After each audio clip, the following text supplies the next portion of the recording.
Hi, my name is Max Gao, and I am a freelance arts and entertainment journalist. And it is my pleasure to moderate today's virtual conversation with the cast and executive producers of Fox's The Cleaning Lady, and a couple of special guests from the National Domestic Workers Alliance and the Filipino Worker Center.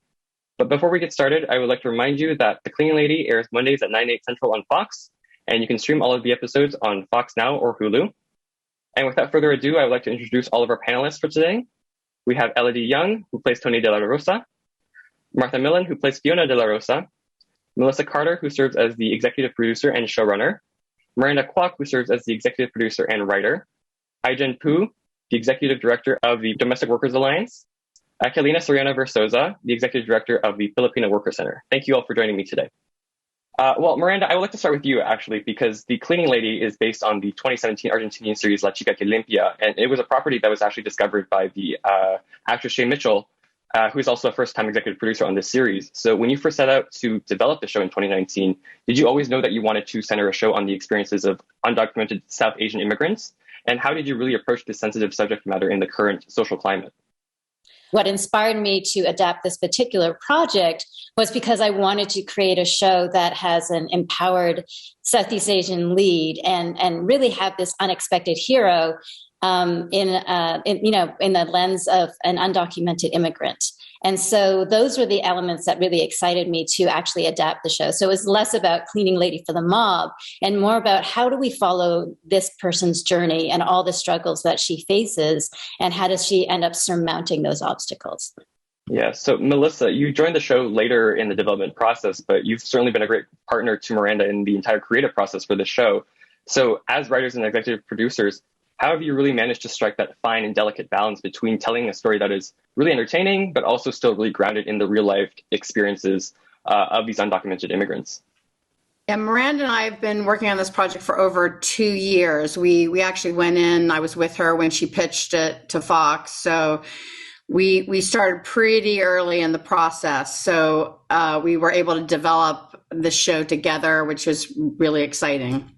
The elements that she brought in, as she said, the Southeast Asian family, the undocumented workers, the domestic workers, which we just thought it was great to center a show on people that you normally don't see. It's usually just background people, and bringing this to the forefront where you're walking a mile in these people's shoes. You're seeing what it's like to live paycheck to paycheck, what it's like to try to raise a family, working for bosses that sometimes take advantage of you.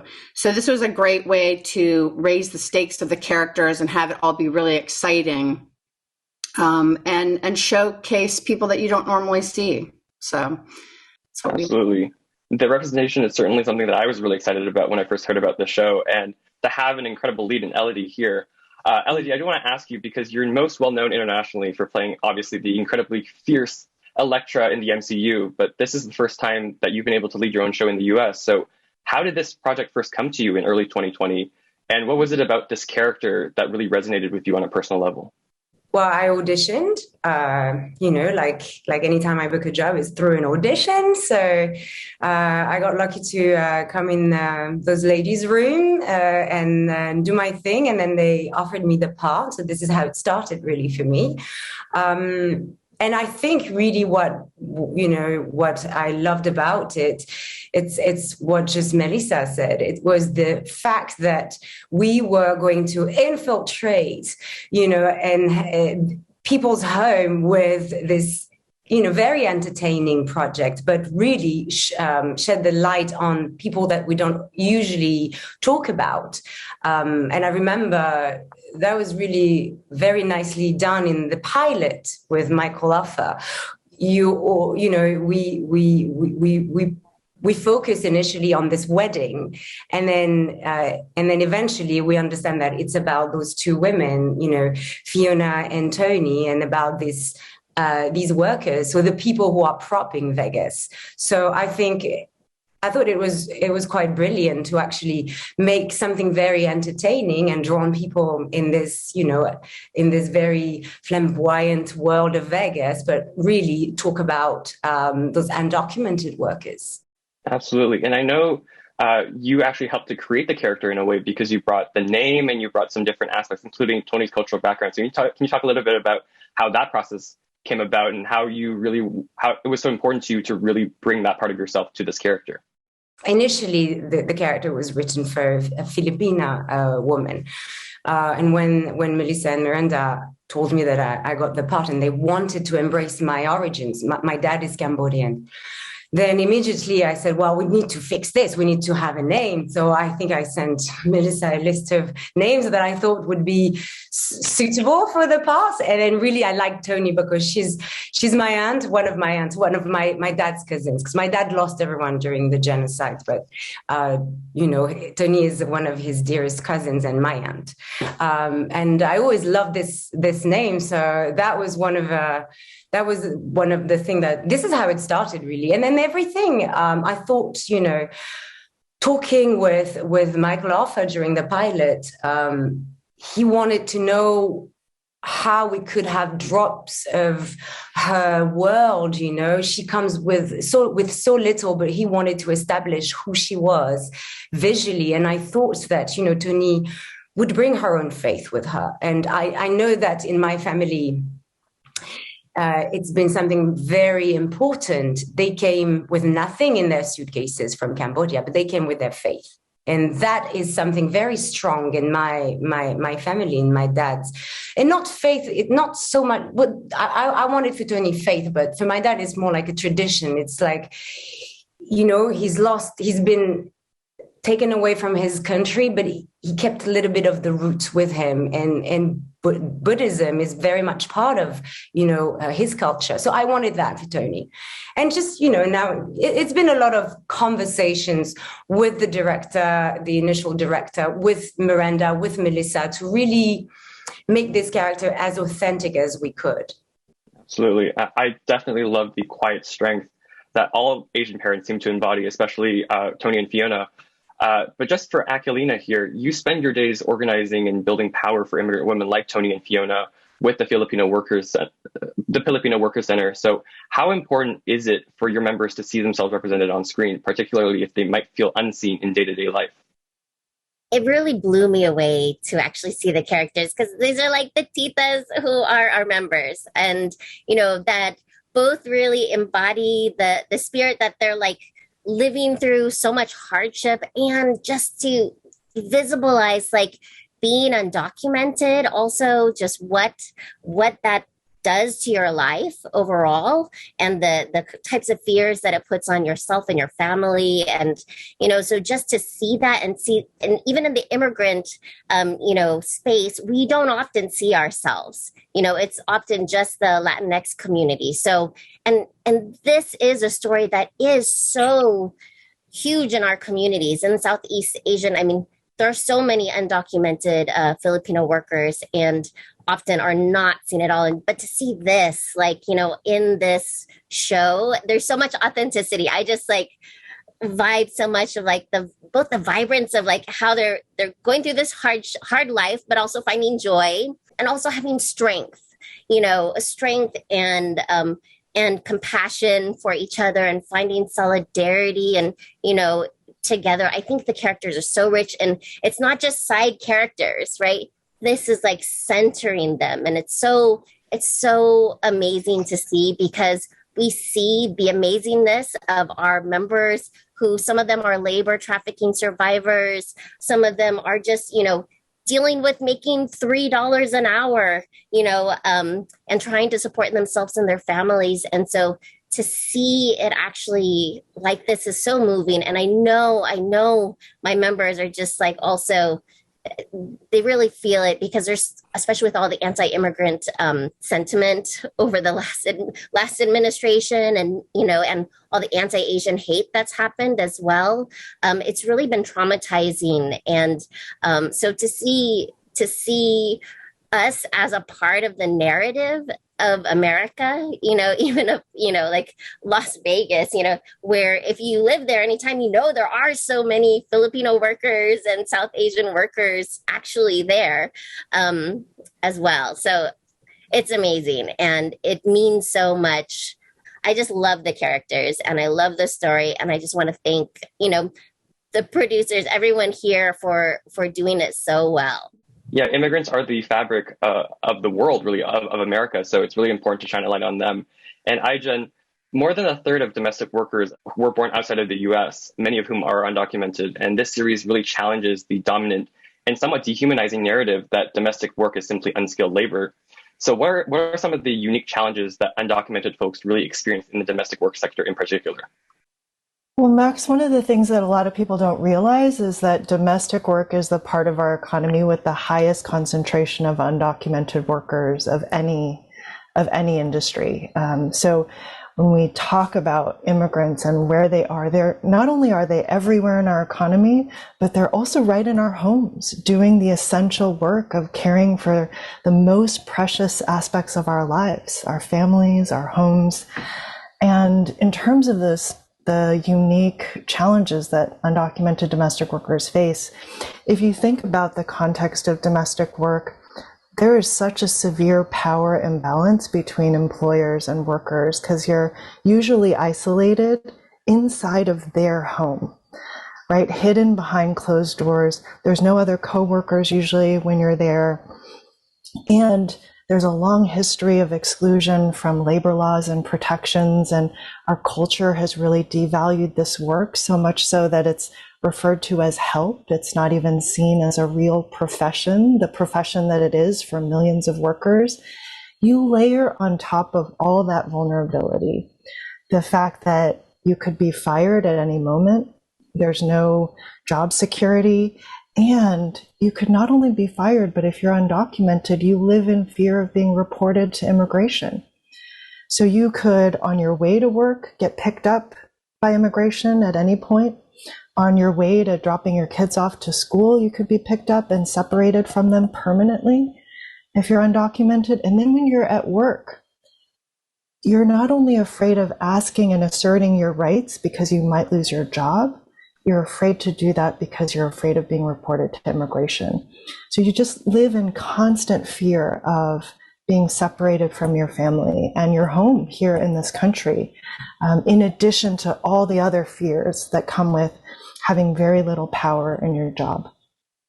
And Martha, you have over 2 decades worth of acting credits under your belt, but this is your biggest project. I believe this is your first main role.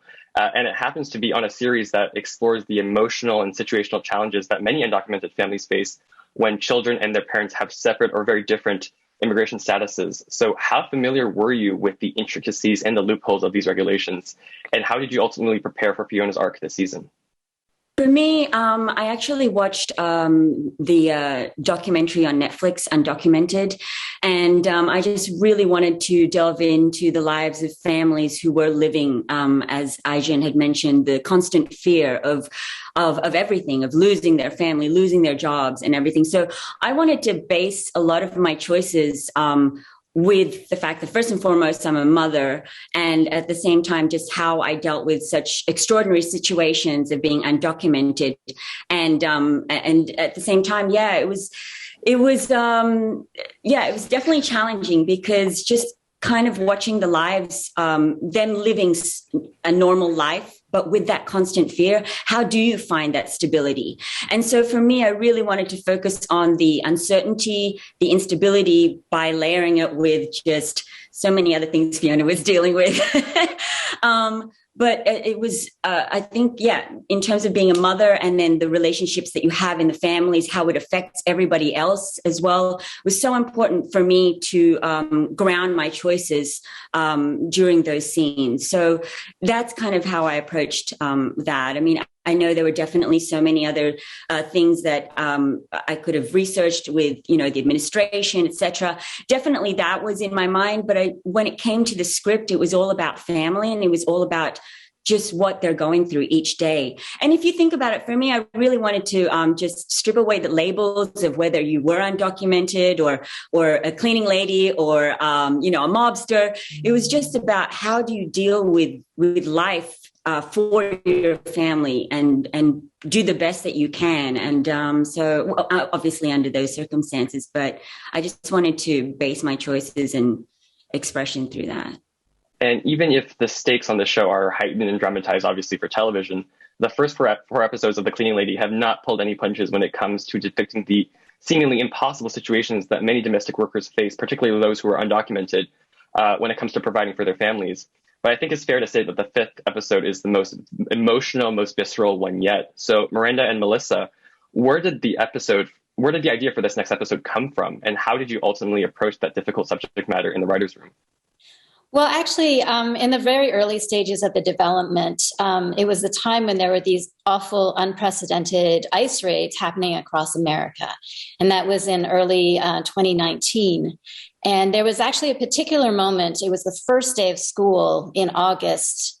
And it was an unprecedented ice raid they swept up 680 undocumented immigrants across I think it was Mississippi. And, you just saw the faces of those children in tears and in shock and terror, not knowing if they were ever going to see their families again, their parents. And just, it was a nightmare. And it was then that I actually pitched to Warner Brothers, like, what about having an ice raid right in the pilot? And we talked about it, and we decided that actually it would be better to really get to know our characters more, get the audience invested and emotionally invested before we rip their hearts out. So we wanted to humanize them. And that's, as Martha was saying, it's like, you strip away the labels of everyone and really these are human beings. And that's really what the show is about. I am very proud of the fact that we have taken marginalized voices and put them at the forefront of a show.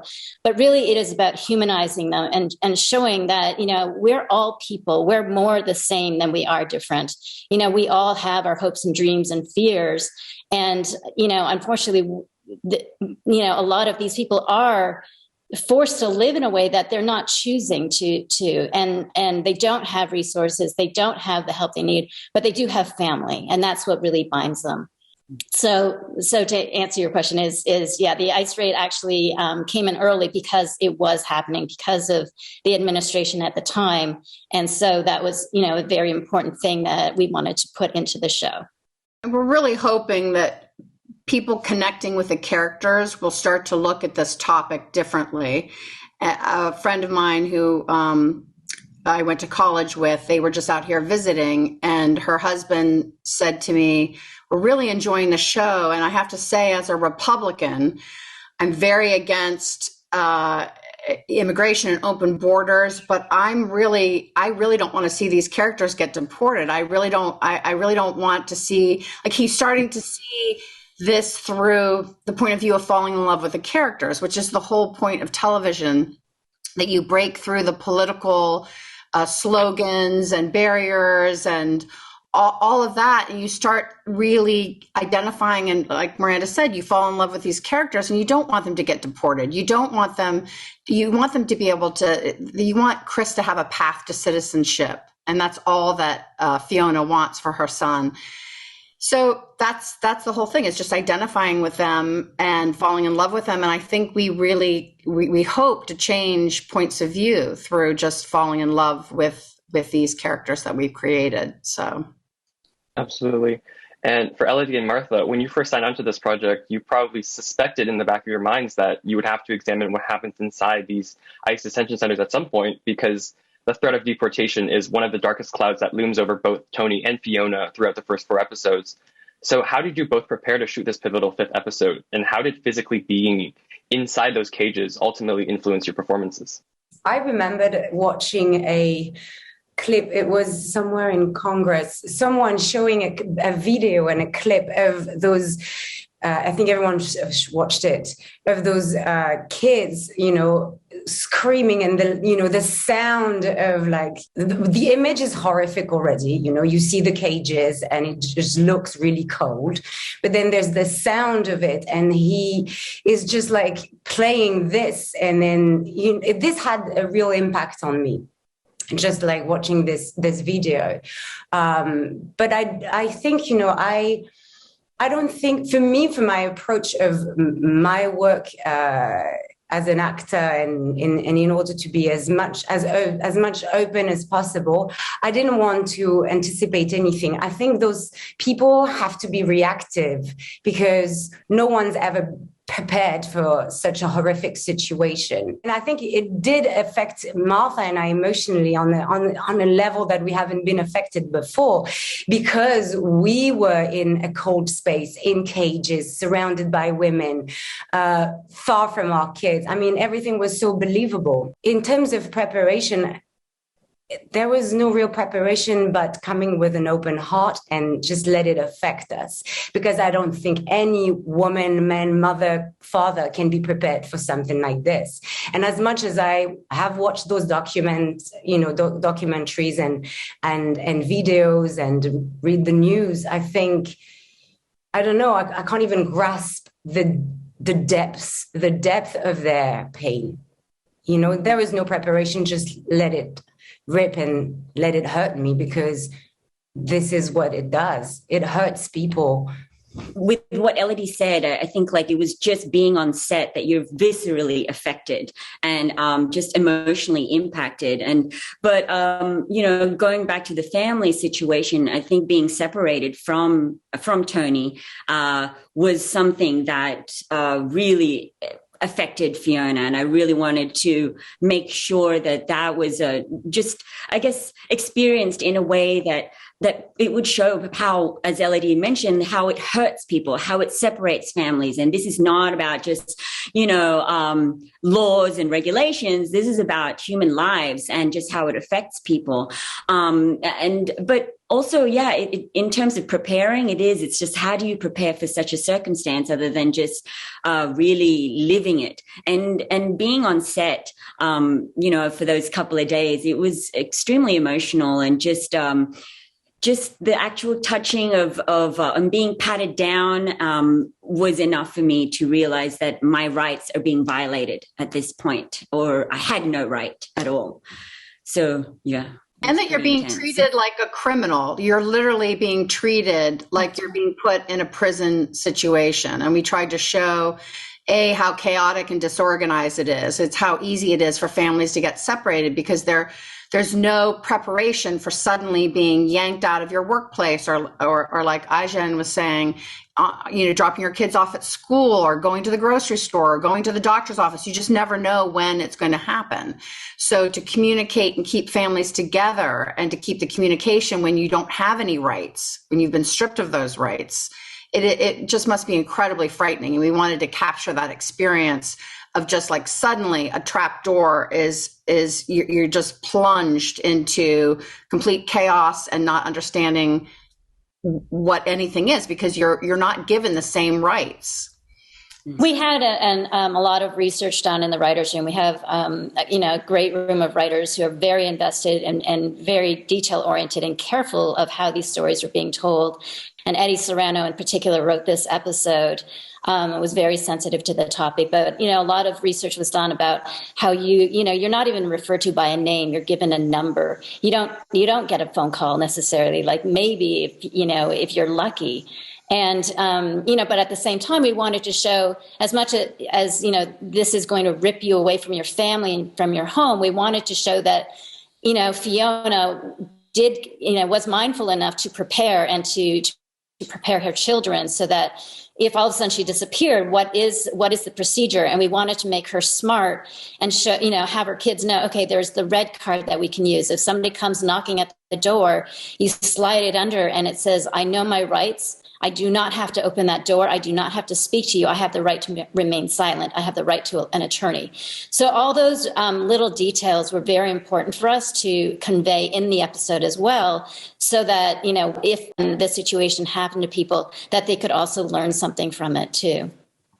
And Aijen, in your experience as an organizer and a leader for the National Domestic Workers Alliance, have you found that fictional storytelling on TV has just the power to support your work on the ground in real life? So what do you really think it is about this medium of communication that allows you to really reach more people and to garner more support?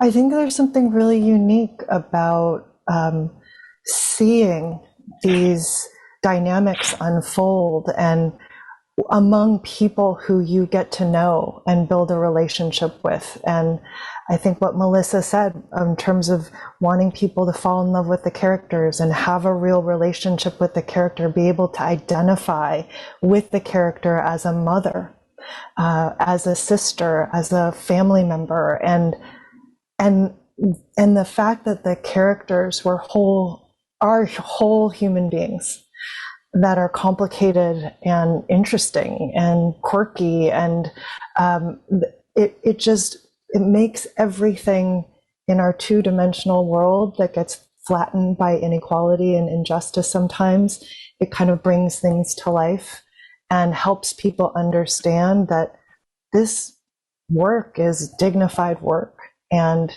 it's not just kind of help, but it's a profession, and people who are parents, who are have hopes and dreams and aspirations do this work, and they have people who they love who need health care, who struggle, and just to get involved in the human story in a different way allows us as a movement to begin to tell a different story, to really talk about how this is a skilled profession, that this is work that makes everything else possible. And millions of us rely on it every day to go to work every day, whether we think about it or not, it's a fact.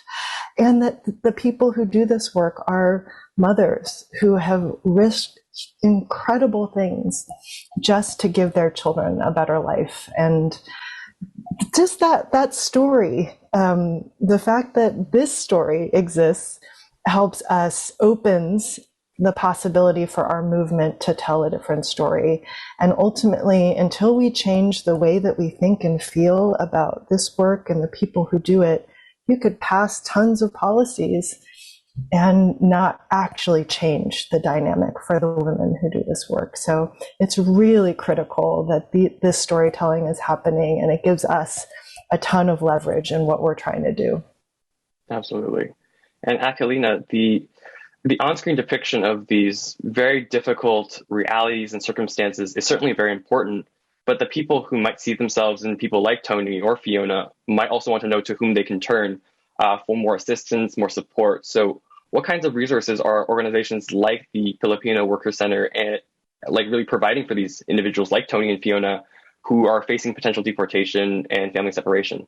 I mean, there are organizations across the country, and Filipino Workers Center, we provide specific deportation defense also, so that, we want people to know that they can reach out to us. And we have been building a coalition and network amongst both Filipino, API, Asian communities and worker communities to actually be able to bring faith leaders right away to come to, we when some immigrants are going to their check-ins with ICE, that they're there and supported and have actual legal advice. If you have legal representation, you're much, much more likely to be able to solve your case and stay here in the country. So it's about also then connecting in so that we can advocate together so that everyone can have access to that legal assistance, but definitely can reach out to the Filipino Workers Center. The National Domestic Workers Alliance has, affiliates in pretty much every state, I believe now, of the country. We're there, even if there's questions, and it's better to connect before you have a problem, actually, so that you can already start to get involved and informed. Like Fiona knowing about the red card, right?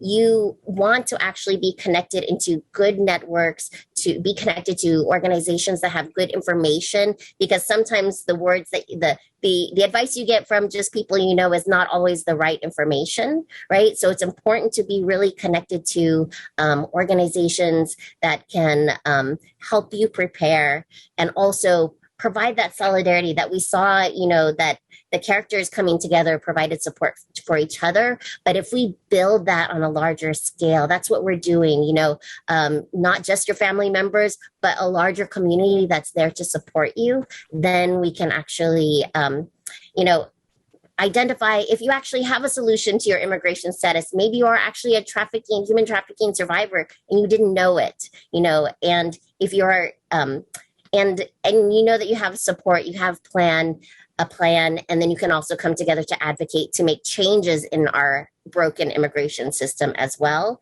But that you also know that you have our number in your wallet, that if you can call us if you are in that detention center, and then we're going to find a way to get to you. And finally, as Melissa has already talked about a little bit, the greatest thing about TV and film, in my opinion, is that it has the power to change people's lives, people's perspectives, particularly when they see themselves represented on screen, or they choose to be open, really, to different life experiences. So for anyone who wants to take this final question, what do you really hope audiences are able to take away from this story and from this episode in particular? Really, the fact that every single person deserves the same dignity and respect as everyone else. And it doesn't matter what kind of job you do or where you come from. And just, we are all people trying to survive, trying to do the best for our families.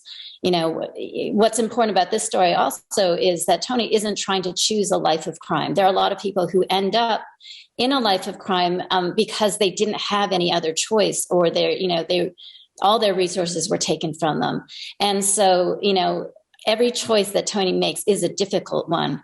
And all of that is just is to show that, the humanity of these people. So that is really the message of this series and the show is, just to get a broader understanding of each other as human beings. Well, I was going to say, and I really hope that leads to people understanding also that change is possible, and that we can have a country where people like Tony have a path to citizenship, and that where we don't have ICE raids that force people to live in fear. And in fact, things are already starting to change.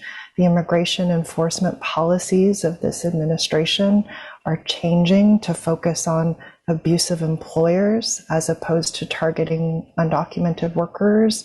And so I think change is possible, and it begins with those of us who care and connect, actually getting involved and engaged in a different way.